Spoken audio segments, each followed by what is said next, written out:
ससुर ने भेजा है रुमाल है मोटर में भर के। ससुर ने भेजा है रुमाल है मोटर में भर के।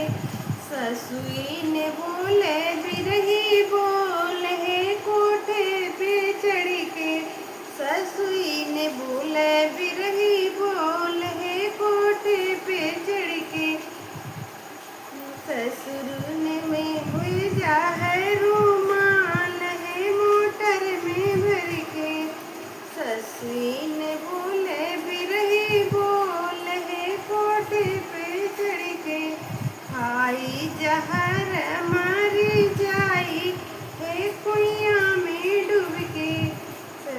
खाई जहर मारी जाई है कुइया में डूब के। आवेला दरोगा बेईमान है घोड़े पे चढ़ के। आवेला दरोगा बेईमान है घोड़े पे चढ़ के।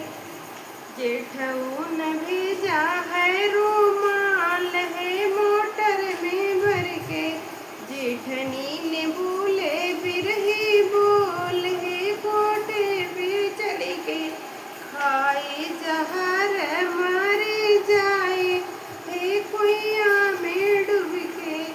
खाई जहर मारी जाए है कुइया में डूब के। आवेला दरोगा बेईमान है घोड़े पे चढ़ के। आवेला दरोगा बेईमान है घोड़े पे चढ़ के।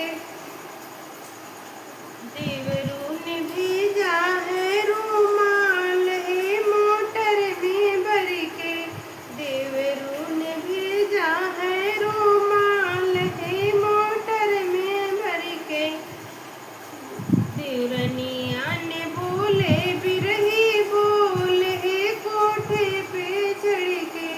देवरनिया ने बोले बिरही बोल है कोठे पे चढ़ के।